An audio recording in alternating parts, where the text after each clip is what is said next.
मोहनजोदाड़ो तक हुआ था शायद जी।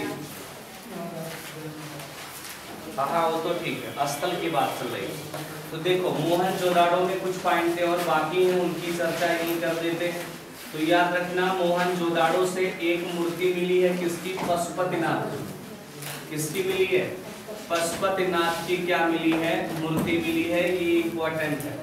पशुपतिनाथ कैसे कहा जा सकता है, क्योंकि इस जो मूर्ति मिली है इसके चारों तरफ क्या क्या है ये पूछा जाता है। जो मोहनजोदाड़ो से जो पशुपतिनाथ की मूर्ति मिली है इसके चारों तरफ क्या क्या है, तो याद रखिएगा एक तरफ यहाँ पे बाघ है, उसके बाद गैंडा है, उसके बाद बैल है, उसके बाद भैंसा है। ये चारों जानवर चारों दिशा में खड़े हैं, याद रखिएगा। बाघ हो गया, गैंडा हो गया, उसके बाद बैल हो गया, बैल नहीं था सॉरी हाथी है, और भैंसा है। ये इतने जानवर वहां पे मिले हैं, बाघ, गैंडा, हाथी और भैंसा, ये चारों जानवर मिले हैं। और याद रखिएगा इनको देखते हुए अब एक बात बताओ, चारों ओर से जो जानवर से घिरा बा ओके का कहा जा सकता है। ये जो है पशुओं के क्या रहे होंगे, मालिक रहे होंगे, देवता रहे होंगे, इसलिए पशुपतिनाथ कह दिया गया। लेकिन एक पॉइंट और याद रखना, जॉन मार्शल ने क्या कहा है, आज वर्तमान में गाय के या पशुओं के मालिक कौन है, तो क्या बताओगे। जॉन मार्शल ने इन्हें आधुनिक शिव कहा है। जॉन मार्शल ने इन्हें क्या कहा है, आधुनिक शिव कहा है। अगर पूछ ले कि पशुपतिनाथ को आधुनिक शिव की तुलना किसने दिया है, तो जॉन मार्शल। हो गया। आगे लिखिएगा लोथल। अगले स्थान का नाम हम पढ़ेंगे आज। स्टार्ट करते हैं लोथल की। मिटा दे, आओ लोथल पढ़ते हैं। लोथल की बात किया जाए थोड़ा बहुत तो देखो ये इंपॉर्टेंट स्थल है। तो लोथल की अगर बात किया जाए तो लोथल को क्या कहा जाता है, लघु हड़प्पा कहा जाता है। लोथल को लघु हड़प्पा या लघु मोहनजोदाड़ो कहा जाता है। मोहनजोदाड़ो कहा जाता है लोथल को। एक लाइन इंपॉर्टेंट है क्योंकि जैसी जैसी विशेषता आपके हड़प्पा में है, मोहनजोदाड़ो में है, वही विशेषता कहाँ पाई जाती है, लोथल में। बस कुछ एडवांस है। और इसकी खोज किसने किया था, तो याद रखिएगा 1954 में। खोज किसने किया पूछा जाए तो खोज 1954 में एस.आर. राव ने किया है। एस.आर. राव ने किया है, 1954 में खोज हुआ था। ये इंपॉर्टेंट लाइन हो गई। 1954 में एस.आर. राव ने खोज किया। अगर पूछे ये स्थान कहाँ है, कहाँ पे है, तो याद रखिएगा गुजरात में है। कहाँ पे, गुजरात के अहमदाबाद जिले में, अहमदाबाद जिला में है। अगर पूछे और कहाँ किस नदी के किनारे उनारे है, तो याद रखिएगा भोगवा नदी। ग्रुप डी का क्वेश्चन है, भोगवा नदी कहाँ बहती थी, तो याद रखना गुजरात में। भोगवा नदी के किनारे लोथल स्थित है। आगे चला जाए और सुनो यहां से क्या क्या खास बातें हो सकती थी। ये इसे औद्योगिक नगर कहा जाता था। अभी जो पीछे पड़े थे वहां पे ज्यादा कुछ कारखाने नजर नहीं आए, लेकिन यहाँ पे कारखाने और खाने बहुत सारे नजर आए। तराजू किलो बट्टे नजर आए। अब बताओ जहाँ कारखाने होंगे, तराजू किलो बट्टे होंगे, वही तो वहां पे बिजनेस ज्यादा होता होगा, इसलिए इसे औद्योगिक नगर कहा गया है। और ये औद्योगिक नगर में कहने का सबसे बड़ा बात ये है कि यहाँ पे शिपयार्ड मिला है। शिपयार्ड का मतलब क्या, शिपयार्ड या डाक यार्ड भी कहा जाता है, शिपयार्ड। और शिपयार्ड की बात करें तो इसे बंदरगाह भी कहा जाता है। तो बंदरगाह के साक्ष्य कहाँ मिले हैं, तो याद रखिएगा आपके यहाँ लोथल में। शिपयार्ड या डाक यार्ड जो भी बोल दे, डाक यार्ड भी बोल दे तो चलेगा, डाक यार्ड और शिपयार्ड, या फिर इसे नॉर्मल भाषा में आज के भाषा में बोला जाए तो बंदरगाह। बंदरगाह के साक्ष्य यहाँ से मिले हैं। और एक पॉइंट सुनना, उस समय सार्वजनिक स्थल की बात करें, सबसे बड़ा सार्वजनिक स्थल क्या था, सबसे बड़ा सार्वजनिक स्थल क्या होता था उस समय, तो याद रखिएगा यही था।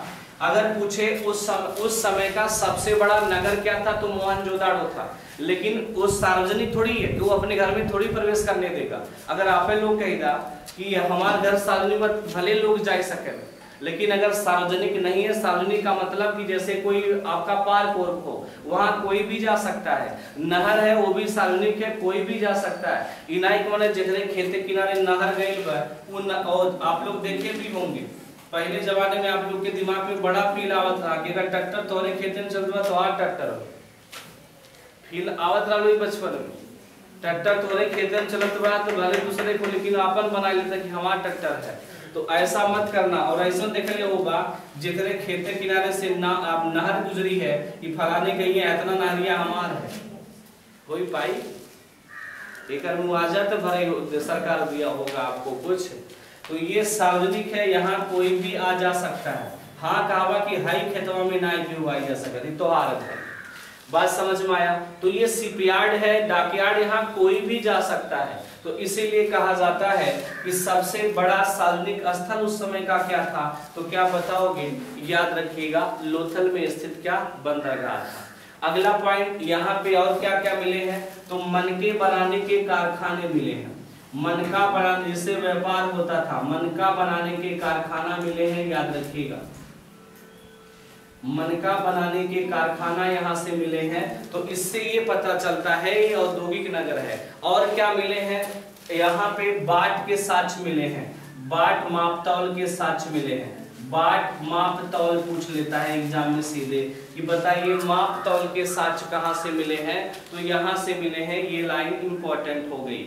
आगे बात करें, आप लोग पुराने जमाने में देखे होगा या फिर अभी क्यों किए हुई दुथी पत्थरे कैसे बड़ा बड़ा उठुआ होता है, इसे तरह ऊपर रखा रहा था और बीचों में होल रहा था और एक होल यहाँ डंडा लगा के ऐसे ऐसे चलावत है, दाल या अरहर और हर चना वना जो होता है वो गिरावत है और फिर हाँ वो पाट के कह जाला।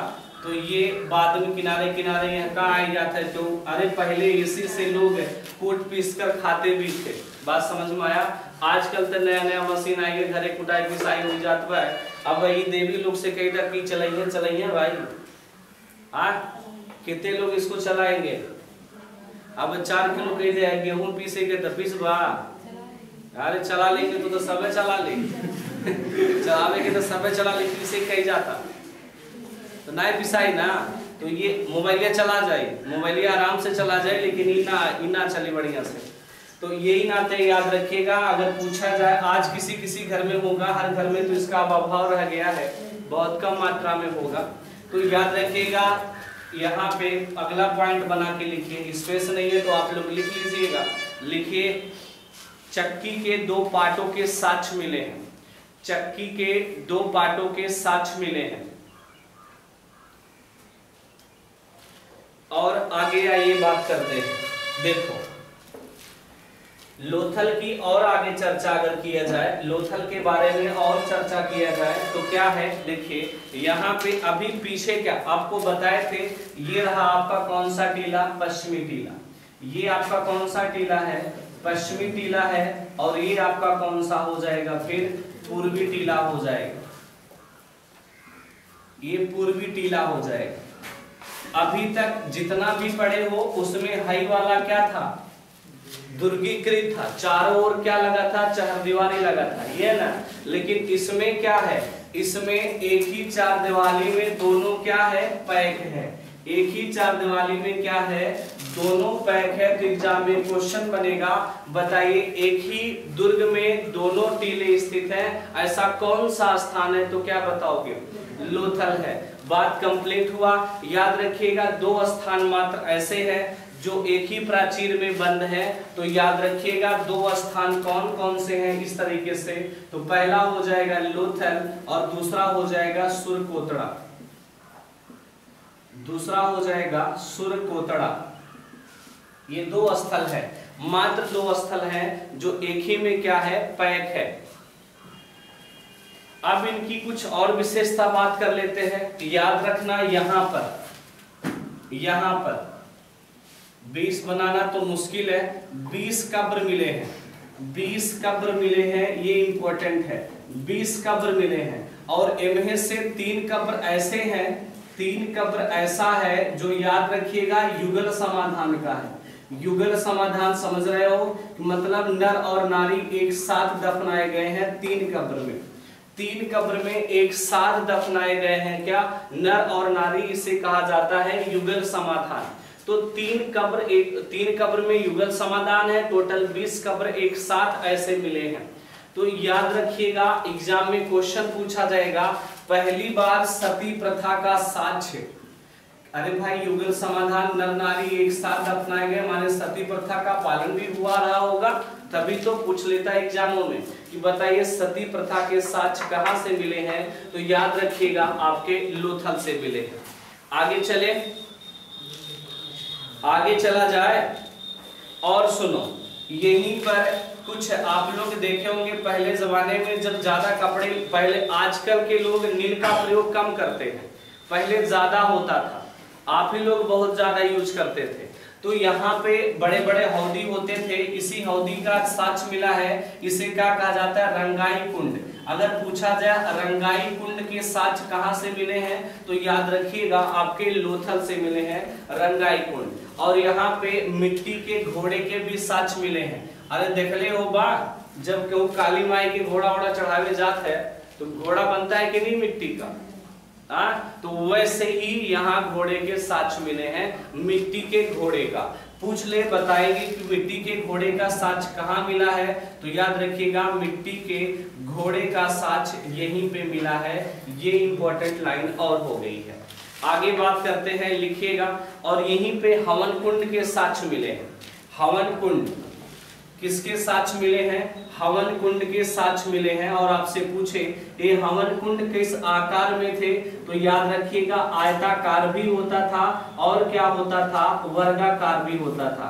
आज अपने यहाँ हवन कुंड कैसे बनते हैं, त्रिभुजाकार अपने यहाँ ऐसी आज बनता है, लेकिन पहले हवन कुंड आयताकार था और कैसा था, वर्गाकार। तो कोई बताएगा ये सही काहे हो रही है, बताओ, नहीं बताइए, सोच के बताया कोई, शुक्ला जी शायद होंगे, दुबे जी या शुक्ला जी का। एक पॉइंट और यहां से सुनो, यहां पर क्या मिला है, दो माने दो मुंह वाले राक्षस, दो मुंह वाले राक्षस, मुंह वाले राक्षस की मुद्रा का मोहर मिले हैं। दो मुंह वाले राक्षस की क्या मिले हैं, मोहर, आपका मोहर मिला है। ये थोड़ा और इम्पोर्टेंट हो गया। और यहीं पे एक डाल जैसा कुछ मिला है, जिसे मम्मी का मॉडल कहा जाता है, मम्मी का मॉडल कहा जाता है यहाँ पे। तो याद रखिएगा जो मम्मी का मॉडल है कहाँ से संबंधित है, आज मम्मी का मॉडल कहाँ है, मिस्र में। तो याद रखिएगा इसका मतलब ये लोग मिस्र से भी क्या करते रहे होंगे, व्यापार। ये लोग कहाँ से व्यापार करते रहे होंगे, मिस्र से। और जो दो मुंह वाले राक्षस का मोहर मिला है, ऐसे मोहर कहाँ मिले, वर्तमान में मिलते हैं, पाए जाते हैं, तो याद रखिएगा फारस में।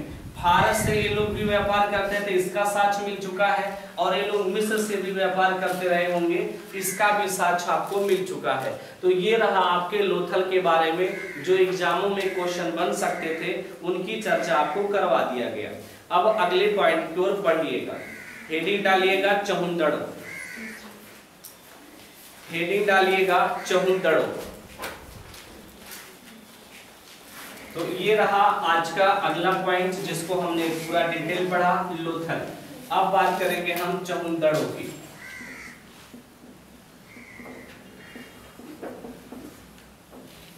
आओ इन बेचारे को भी हम लोग पढ़ लेते हैं। तो सबसे पहले बात किया जाए इसकी खोज किसने किया, तो बताते हैं।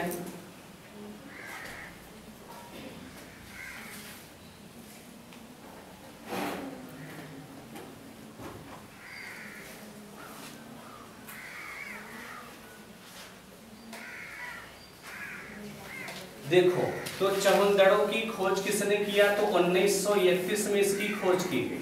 और खोज किसने किया, एनजी मजुमदार। कौन किया है, एनजी मजुमदार ने किया है, नानी गोपाल मजुमदार, एनजी मजुमदार ने इसकी क्या किया है, खोज किया है 1931 में। फिर कुछ समय के बाद 1935 में अर्नेस्ट मैके ने भी खोजा था। बाद में भी खोदा गया, जिसने खोदा नाम है अर्नेस्ट मैकेसा है। ये दो लोगों ने खोज किया, लेकिन ज्यादातर एनजी मजूमदार ये ऑप्शन में दे देता है। आइए बात करते हैं ये कहाँ पे है, तो याद रखिएगा ये आपके पाकिस्तान के सिंध प्रांत में है, पाकिस्तान में है। और नदी कौन सी है, सिंधु नदी के किनारे है, सिंधु नदी के किनारे है पाकिस्तान में। ये थोड़ा इंपॉर्टेंट पॉइंट हो गई। आगे बात करते हैं तो यहाँ पर भी क्या है, सुनते चलिएगा। इसे भी औद्योगिक नगर कहा जाता है। अभी तो 2 पॉइंट हमने पढ़ा, पीछे भी पढ़ा कि औद्योगिक नगर किसे कहा जाता है, लोथल को, और इसे भी क्या कहा जाता है, औद्योगिक नगर। तो ये मात्र 2 औद्योगिक नगर हैं जहां पे थोड़े कारखाने जैसे सिस्टम हमें मिले हैं। तो यहाँ पर भी मनका बनाने के क्या मिला, कारखाना मिला। मनका बनाने के कारखाने का साक्ष कहां से मिला है, तो ये बातें आप याद रखिएगा, यहां से मिला है। हो गया, आगे लिखिएगा। और क्या मिला है, स्याही और दवात बनाने के साक्ष भी यहां से मिले हैं। स्याही दवात याद करा, पहले जमाने में लिखा था लोहा शब्द नहीं, अरे सीसी में स्याही घोर के नहीं लिख रहा है, कौन जमाने में नहीं क्या सब। अच्छा आप लोग तो भाई जवान टाइप को, बुढ़ापा तो हमारी आ चुकी है। नहीं, मनका बनाने के कारखाना, स्याही और दवात बनाने के कारखाना, और एक यहाँ से और क्या याद रखना है, पीतल की इक्का गाड़ी मिला है। पीतल की इक्का गाड़ी के साक्ष मिले हैं। इक्का गाड़ी का होती है वो जिसको एक ही जानवर खींचता हो। तो पीतल की इक्का गाड़ी के साक्ष कहाँ से मिले हैं, यहाँ से मिले हैं। ये बातें आपको याद रखनी है। और आगे चले और सुनो, और आगे बात करें तो यहाँ पे और किसके किसके साक्ष मिले हैं, तो याद रखना यहाँ के जो टीला होते, यहाँ के जो दुर्ग हैं ये ऐसे हैं, ये पश्चिमी टीला और ये पूर्वी टीला हो गया। तो याद रखना यहाँ पर कोई भी टीला दुर्ग वाला नहीं है, मात्र एक ऐसा जगह जो शहर और नगर है वो बिना दुर्ग का है। तो यहाँ पे कोई भी टीला दुर्गीकृत नहीं है, कोई टीला दुर्गीकृत नहीं है, कोई टीला दुर्गीकृत नहीं है, दुर्गीकृत नहीं है। ये लाइन इंपॉर्टेंट है। अभी आपने क्या पढ़ा, पहले क्या पढ़े थे, सिंधु घाटी सभ्यता में हड़प्पा पढ़े, उसमें एक टीला दुर्गीकृत था। उसके बाद मोहनजोदाड़ो पढ़े, उसमें भी एक टीला दुर्गीकृत था। और आज क्या पढ़े हो अभी, लोथल, उसमें दोनों एक ही में दुर्गीकृत था। और आज क्या फिर पढ़े, चौथा अगला है चौंदड़ो पढ़ रहे हो, तो उसमें कोई भी टीला दुर्गीकृत नहीं है। ये लाइन इंपॉर्टेंट हो जाती है। और यहाँ से किसके किसके साक्ष मिले हैं, तो पहले लोग मनी फैशनदार रहे, तो यहाँ किसके साक्ष मिले, लिपस्टिक के साक्ष मिले हैं। ठीक है, लिपस्टिक के साक्ष मिले हैं। बड़ा महंगा चीज है भाई, ये सस्ते से भी काम चलता है और महंगे से भी। राजकुमार आज ज्यादातर वही खरीदने चले गए थे, लेट आए होंगे बेचारे, हमसे कल कह रहे थे, हम क्या ठीक है जाइएगा। लिपस्टिक के साक्ष मिले हैं और यहीं से कंघा के भी साक्ष मिले हैं, कंघा के भी साक्ष मिले हैं, माने बाल जारे करते। और यहीं से मार्के वाला इत्र के भी क्या मिले हैं, साक्ष मिले हैं। तो ये तीनों यहाँ पे मिले हैं। और एक पॉइंट याद रखना, एग्जाम में सीधे पूछ लेगा कि सौंदर्य प्रसाधन है, तो सौंदर्य प्रसाधन होना है, सौंदर्य प्रसाधन के साक्ष कहां से मिले हैं, तो सीधे जवाब बता दीजिएगा भाई, यहां से मिले हैं। का नाम है चौंदड़, सौंदर्य प्रसाधन के साक्ष मिले हैं। आगे चले जी। और यहाँ पर एक ईंट ऐसा मिला है, यहाँ पे एक ईंट ऐसा मिला है कि यहाँ पे ये आपके बिल्ली का पद चिन्ह है और ये आपके कुत्ते का पद चिन्ह है। तो यहाँ पे इसका मतलब ये बिल्ली का पीछा करते कुत्ते का साक्ष्य, माने पद चिन्ह, बिल्ली का पीछा करते, बिल्ली का पीछा करते कुत्ते का पद चिन्ह कहां से मिला है, कोई ईटा गीली रही होगी तो उस समय ये छप गया होगा, कुत्ता बिल्ली भाग रहे होंगे तो साक्ष्य मिल गया। ये बातें याद रखिएगा। हो गया, आगे बात करते हैं। यहाँ पर एक मुद्रा ऐसी मिली है, यहाँ पे एक मुद्रा ऐसी मिली है जिसमें 3 घड़ियाल प्लस 2 मछली छपे पड़े हैं। 2 मछली, 3 घड़ियाल और 2 मछली छपे पड़े हैं। इसका मतलब ये लोग घड़ियाल और मछली से भी क्या थे, परिचित थे। ये भी बातें आपको याद रखनी है। आइए आगे चर्चा करते हैं, अगले स्थान की ओर बढ़ते हैं। तो अगला स्थान हेडिंग डाल लीजिएगा। तो चौंदड़ो भी हो गया, पीछे क्या पड़े थे, लोथल और हड़प्पा और मोहनजोदाड़ो। 5वां स्थान का नाम लिखिए, अब छोटे छोटे हैं, ज्यादा हाई फाई नहीं है, लिखिएगा कालीबंगा। थोड़ा ये फिगर सीगर से बना के पढ़ोगे ना, थोड़ा दिमाग में ज्यादा बैठता है। यही ना तभी इसे लिखवाई देती, चौंदड़ो में ऐसा रहा, लिखवाई देती कि इसकी खोज करता एनजी मजुमदार और अर्नेस्ट मैके ने किए, और यहाँ पर लिपस्टिक गंगा इत्र के साक्ष्य मिले हैं, और ये कोई टीला दुर्गीकृत नहीं है बिल्ली का पीछा करते हुए, तो इससे कोई फायदा होता नहीं।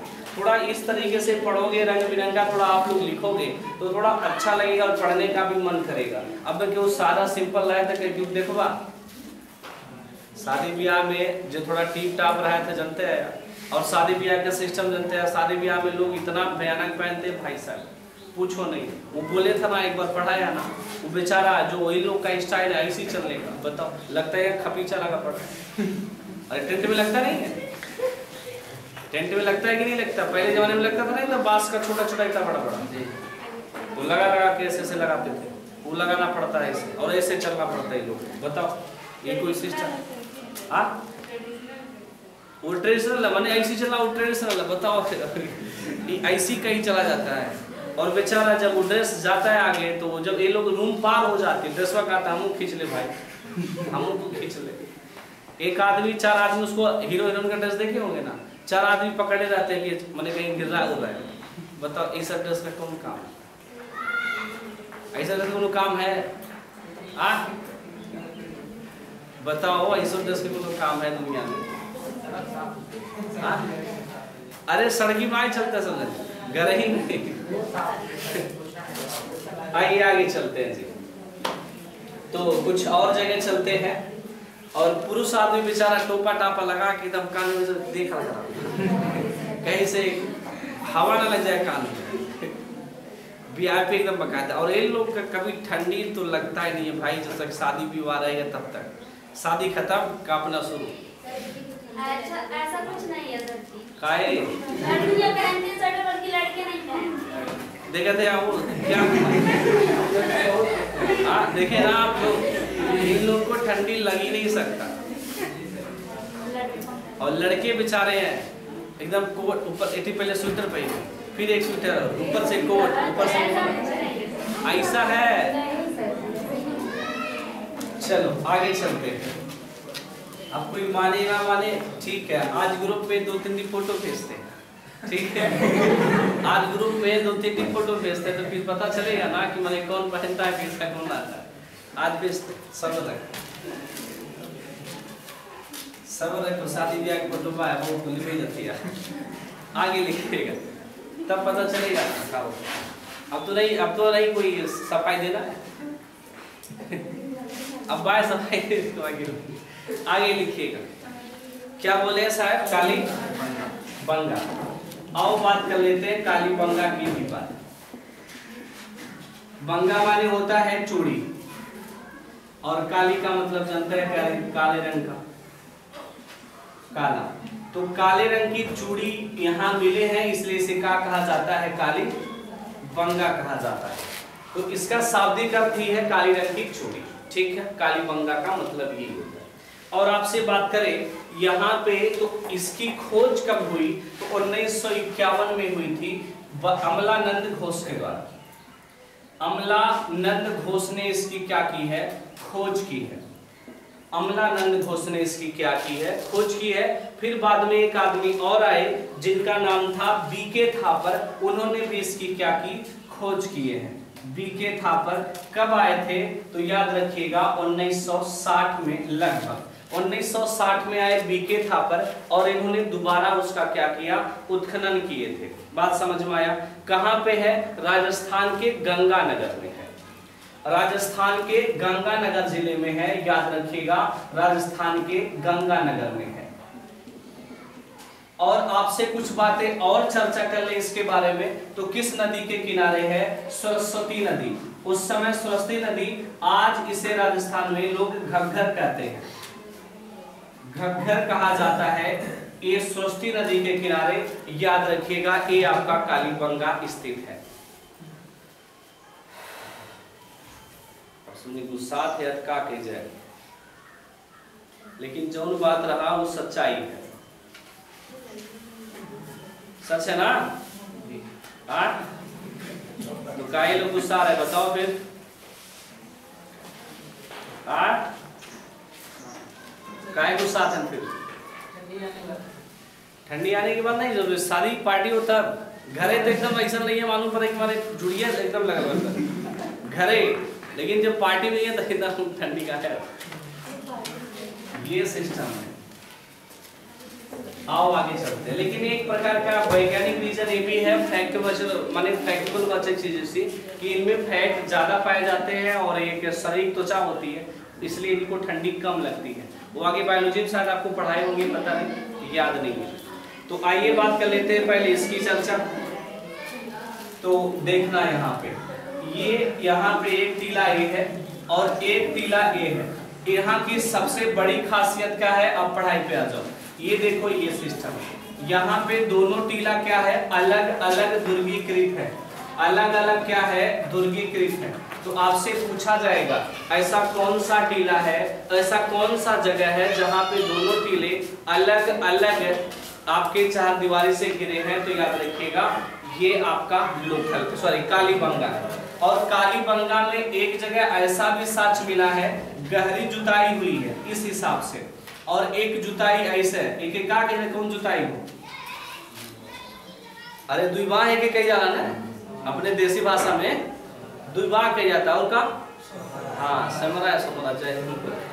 तो ये यहाँ पे जो जब हाई जुताई होता है, गहरी जुताई, तो इनमें सरसों बो अल्लाह, इसके साक्ष्य के प्रमाण मिलते हैं। और हाई वाले जुताई में का मिल रहा, तो याद रखिएगा चना के साक्ष्य मिले हैं। अगर इसे कहा जाता है, इसे जुते हुए खेत के साक्ष्य, जुते हुए खेत के साक्ष्य कहां से मिले हैं? तो याद रखिएगा, ज्यादातर यही पूछा जाता है, जुते हुए खेत के साक्ष्य कहां से मिले हैं? तो ये याद रखना, आपके कालीबंगा से जुते हुए खेत के क्या मिले हैं? साक्ष्य मिले हैं। और यहीं पे ऊंट के हड्डी मिले हैं। राजस्थान है तो ऊंट तो नॉर्मल सा स्वाभाविक है, ऊंट के हड्डी के साक्ष्य मिले हैं, ऊंट के हड्डी के साक्ष्य मिले हैं। और एक पॉइंट याद रखना, यहाँ पर एक बच्चे की माने एक बच्चे का खोपड़ी मिला है, खोपड़ी मिला है और उसमें 6 छेद है, 6 छेद है। एक खोपड़ी मिली है, उसमें 6 छेद है। इसका मतलब ये लोग ऑपरेशन या शल्य चिकित्सा में विश्वास करते थे, शल्य चिकित्सा करते थे। इसका मतलब होगा 6 छेद है, इसका मतलब शल्य चिकित्सा ये लोग करते थे, शल्य चिकित्सा। तो ये रहा आपके किसके बारे में? आपके कालीबंगा के बारे में, जो इंपॉर्टेंट चीजें आपके एग्जाम में बन सकती हैं। अगला हेडिंग डाल लीजिएगा, धौलावीरा। अगली बात कर लेते हैं धौलावीरा की। तो लिखिएगा, खोज किसने किया?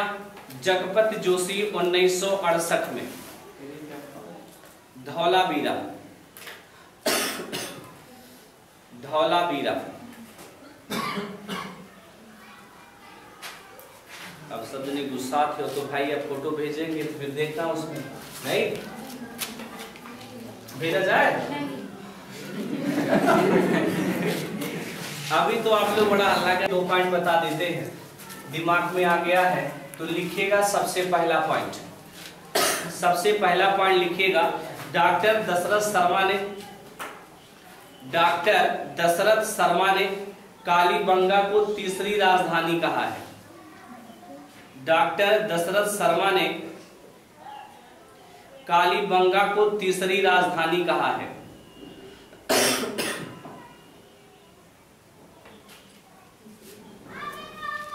ठीक है, और सुनो, यहां पर जितने भी घर बने हैं ना, यहाँ पे जितने भी घर बने हैं वो कैसे बने हैं? कच्चा ईंटों के। अब कच्चा, बाकी जितने भी शहर थे वहां के घर कैसे बने होते थे? पक्के ईंटों के, माने ईटा पका करके बनता था। और यहाँ पे जितने भी घर बने हैं वो कैसे बने हैं? कच्चा ईंटों के। अब जेकर घर कच्चा बाय और केहू के घर ऐसा झलकत हो 4 मंजिला, तो कौन अमीर रही? झलके वाला ना, तो झलके वाला अमीर रही। तो इसका मतलब ये कहा जाता है कि इसे दीनहीन बस्ती कहा गया है। किसे? कालीबंगा को। पूछ ले दीनहीन बस्ती किसे कहा गया है? तो कालीबंगा को। तो लिख लीजिएगा, कालीबंगा को दीनहीन बस्ती कहा गया है। दीनहीन बस्ती कहा गया है। क्यों कहा गया? बता दिए हैं। और एक बात है, और यहाँ की जो नाली होती थी लकड़ी की बनी है। नाली समझत है यार? अरे नाली यार, जहां से पनिया गंदा पानी बहा थी, तो ये लकड़ी की नाली बनी है। किसकी? लकड़ी की नाली बने होने के नाते, और यहाँ के मकान जो थे वो कैसे बने होते थे? कच्चे ईंटों के। इस सभी वजह से इसे क्या कहा जाता है? दीनहीन बस्ती कहा जाता है। और एक पॉइंट और, अभी जितने भी मोहर मिले हैं वो सभी आयताकार गोलाकार हैं, लेकिन यहाँ जो मोहर मिला है वो बेलनाकार मिला है। तो एक पॉइंट ये भी लिख लीजिएगा, एकमात्र स्थल जहां से बेलनाकार मोहर मिले हैं।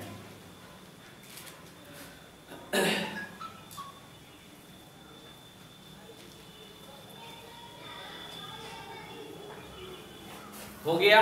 और यहाँ पे यह एक पॉइंट और बता देते हैं, यहाँ पे दाह संस्कार 3 प्रकार के साक्ष्य मिले हैं। माने यहाँ पे आपके सौदान के, सौदान का मतलब किस तरीके से लोगों को जलाया जाता है या किस तरीके से लोगों को दफनाया जाता है, उसके यहाँ पे 3 प्रकार के क्या मिले हैं? साक्ष्य मिले हैं। पहला लिखिएगा आंशिक सौदान। आंशिक सौदान का मतलब होता है ऐसे फेंक देते थे, जानवर और जौन मन के तौन खाए पिए, तो इसे कहा जाता है आंशिक सवादान कहा जाता है। तो आंशिक समाधान है, याद रखिएगा। पहला आंशिक समाधान का मतलब यही होता है कि इनको खुले स्थानों में छोड़ दिया जाता था और जितने भी जानवर या कोई और हो वो लोग खा पी करके इनको पचा लेते थे। बात समझ में आया? इसे कहा जाता है आंशिक समाधान। दूसरा मिलता है क्या? आपका दाह संस्कार। दाह संस्कार का क्या मतलब होता है? जला दिया जाए। दाह संस्कार का क्या मतलब है? जला दिया जाए। और तीसरा होता है पूर्व समाधान। आपका पूर्ण समाधान। पूर्ण समाधान का क्या मतलब होता है? इसका मतलब ये होता है मिट्टी के नीचे क्या कर दिया जाए? दबा दिया जाए। तो ये 3 प्रकार के समाधान मिलते हैं उस समय के, आंशिक, दाह और पूर्ण समाधान। तो ये 3 प्रकार के समाधान यहाँ से आप याद रखिएगा। माने इंसान को दफनाने के 3 प्रकार के क्या, इंसान को जलाने, इंसान जब मर जाए तो 3 तरीके से ये लोग करते थे। पहले केस में फेंक देते थे जानवरों के लिए, दूसरा केस होता था दाह संस्कार, जला देते थे, तीसरा पूर्ण का मतलब जमीन के नीचे क्या करते थे? दफना देते थे। जमीन के नीचे दफनाना ज्यादा बेटर माना जाता है और ये इसलिए इसे पूर्ण समाधान कहा गया है। बाकी क्या है आप जानो। आगे लिखिएगा। अब कहा कि ज्यादा हर बार बोलते हैं, नहीं कुछ नहीं बोला, लिखा। अगला पॉइंट की चर्चा करें। एक पॉइंट और, यहाँ पे कहा जाता है प्रथम बार भूकंप के साक्ष्य मिले हैं। माने घर द्वार उल्टा सीधा इधर उधर गिर चुके थे, तो अगर पूछा जाए प्रथम बार भूकंप के साक्ष्य कहां से मिले, तो याद रखिएगा यहां से। तो नोट बना के लिख लीजिएगा, प्रथम भूकंप के साक्ष्य यहीं से मिला है।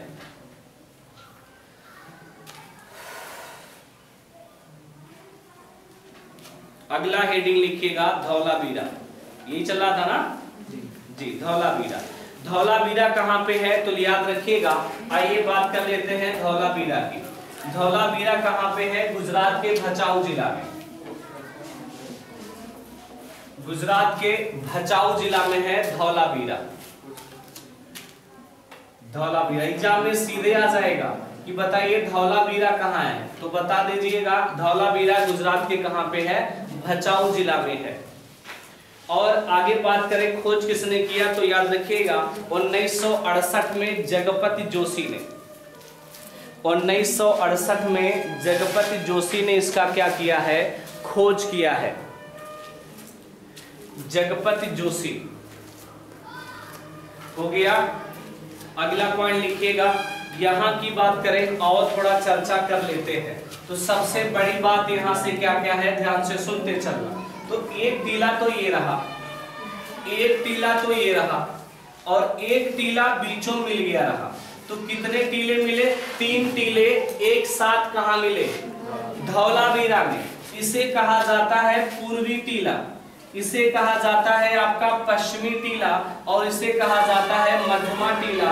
और इन तीनों का आकार पूछ ले आपसे तो ये तीनों याद रखिएगा आयताकार थे, आयताकार आकार में ये तीनों टीला थे। तो सबसे पहले पूर्वी टीला, ये है बीच में मध्यमा टीला, और ये है आपका कौन सा? पश्चिमी टीला। और सबसे बड़ी बात यहाँ बात करें तो यहाँ पे एक स्टेडियम के साक्ष्य मिले हैं, कहाँ पे? पश्चिमी और मध्यमा के बीच में। तो इंपॉर्टेंट लाइन ये हो गया, स्टेडियम के साक्ष्य कहाँ से मिला? स्टेडियम के साक्ष्य मिला है धौलावीरा से। ये लाइन इंपॉर्टेंट है। अगला पॉइंट की ओर हम बढ़ते हैं। चले जी, देखो और यहाँ पे क्या मिला है? तो ये जो पूर्वी टीला है यहाँ 16 तालाब मिले हैं। कितने तालाब? 16 तालाब, और 2 नहर मिले हैं। अब बताओ गांव में तालाब काहे खोद जाला? कि गांव में अगर बाढ़ उड़ आवे तो पहले तालाब भरा फिर बाढ़ माने गांव में पानी नहीं हले, यही नाते न तालाब काहे रहला गांव में? इनाई कि माने जाए करके ओमे है बियाह वाय वाला में कुल बोरा होता है ना, ये वाला सिस्टम से नहीं होता है। अरे वो तो ठीक है, एक प्रकार की परंपरा है, चलती है। अरे इस कौन बहुत सारे गाना सुन ले होगा यार आप लोग। अरे सोने की थाली में जो ना परोसे, सुन ले है ना? तो वो सब खर्ती ना ही बा, ताल उल यह ना देखो जाला, शादी ब्याह वाले सिस्टम खर्ती ना ही। शादी ब्याह में यो सुन ले होगा, अरे ठीक गाना बा, परचन चले उनके नानी सुहाग, सुन ले, ऐसे बहुत सारे हैं। तो ऐसा नहीं है साहब, तो उसके लिए स्पेशली नहीं है। पहले तालाब इसलिए होता था कि जिससे गांव को बाढ़ से बचाया जा सके, तो ये ज्यादा तालाब होते थे। तो 16 तालाब और 2 नहर। 2 नहर का मतलब पानी को बाहर भी गांव से क्या करें? निकाला जाए। तो इसके साक्ष्य मिले हैं। इसका मतलब ये सबसे बेस्ट जल प्रबंधन के साक्ष्य कहां से मिले हैं? जल प्रबंधन का साक्ष्य कहां से मिले हैं? तो याद रखिएगा सबसे बेस्ट जल प्रबंधन के साक्ष्य यहां से मिले हैं धौलावीरा से। धौलावीरा से बेस्ट जल प्रबंधन के क्या मिला है? साक्ष्य मिला है। ये इंपॉर्टेंट है, याद रखिएगा। आगे बात करें, यहाँ पे एक नेम प्लेट मिला है 10 अक्षर का। 10 अक्षर का नेम प्लेट मिला है कहां से? तो याद रखिएगा 10 अक्षर का नेम प्लेट यहां से मिला है। 10 अक्षर का नेम प्लेट, उस पे लिखा क्या गया है आपको पहले बता चुके हैं। पढ़ा नहीं जा सका है क्योंकि यहाँ की लिपि अभी तक पढ़ी नहीं जा सकी है। बात क्लियर हो गया। आइए कुछ अगले अगला स्थल लिखिएगा। अगले स्थल बचा है बनवाली, शायद यही बचा है, लिख लीजिए बनवाली।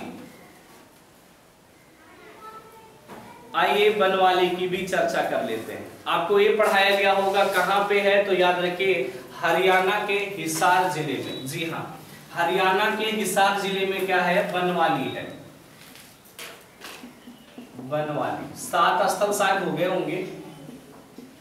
अरे नहीं हुए क्या? हिसार जिला बनवाली जो है हरियाणा के हिसार जिले में है। ये इंपॉर्टेंट है।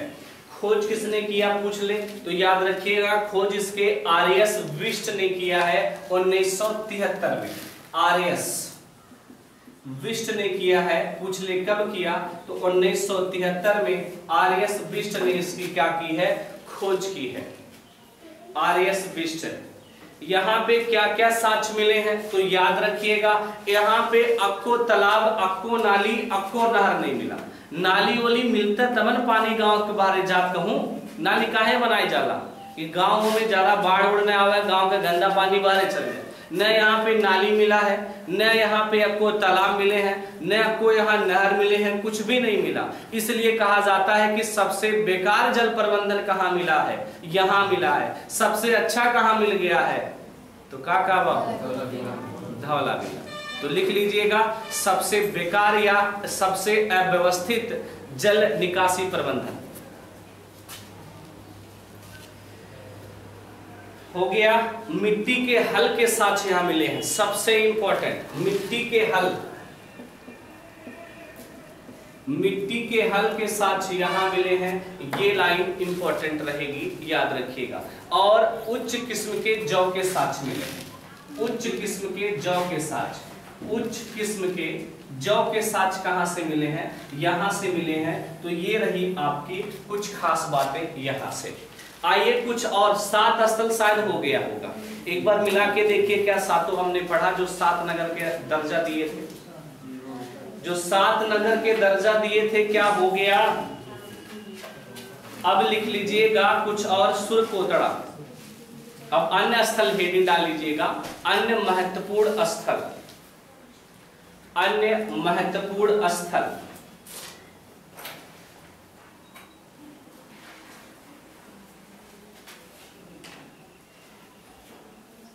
अन्य महत्वपूर्ण स्थल में लिख लीजिएगा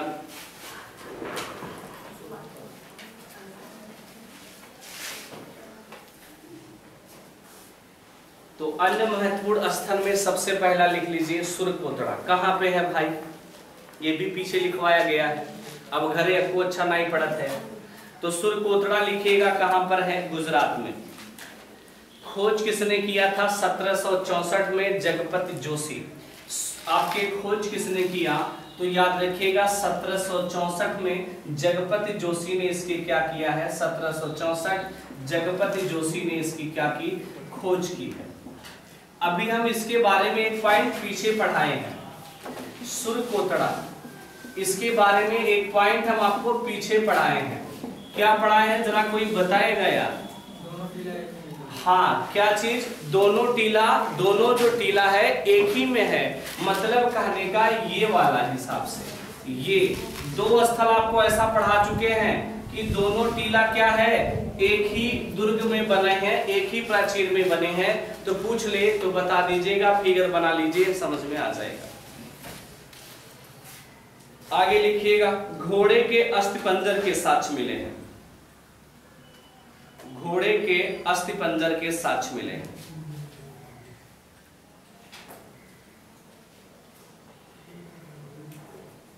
अस्थिपंजर, घोड़े का अस्थिपंजर, अस्थिपंजर माने हड्डी उड्डी, हड्डी से नहीं परिचित है अब हड्डी नहीं जानता, 206 हड्डी है, नहीं जानता कि जब हड्डियां, जब 206 हड्डियां टूटेंगी तो इसकी आवाज लखनऊ तक गूंजी नहीं। हाँ, वही कह रहे हैं कि जब यहाँ से 206 हड्डियां आप लोग की किसी के अगर कोई तूफानी किया तो 206 हड्डी अगर टूटे तो कहां तक आवाज जाएगी, लखनऊ तक। ठीक है, तो आराम से रहिए। आगे लिखिएगा जी, अगला स्थल, बस इतना सा, ज्यादा कुछ अब है नहीं, मेन 7 थे जो पढ़ा चुके। अगला स्थल होगा रोपड़, आइए इसको भी पढ़ लेते हैं। तो रोपड़ हेडिंग डालिएगा, रोपड़। तो रोपड़ कहां पे है, तो याद रखिएगा पीछे पढ़ाई भी है, और रोपड़ कहां है, पंजाब में। तो लिखिएगा रोपड़ कहां है, पंजाब में। कुछ मेन स्थल है, पढ़ के खत्म कर दिया जाए। रोपड़ कहां है, पंजाब में है। और अगर आपसे बात करें कि रोपड़ जो है ये जब भारत आजाद हुआ उसके बाद खोजा गया पहला स्थल ये है, आजादी के बाद खोजा गया पहला स्थल पूछा जाता है।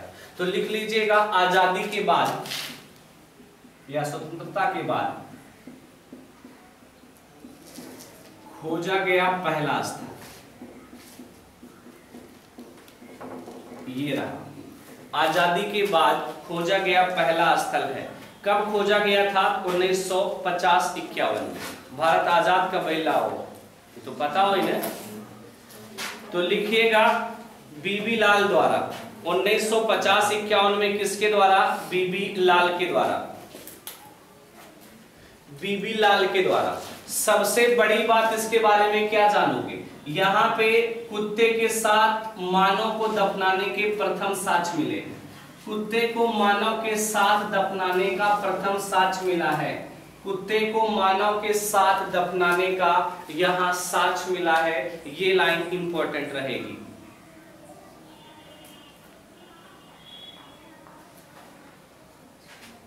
ठीक है, तो आज इतना इसमें इतिहास में काफी है, और भी स्थान है उनकी चर्चा हम लोग अगले टर्न पे करेंगे।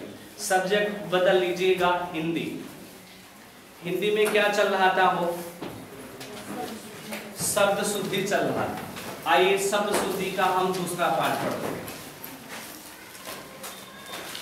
चलिए लिखिएगा।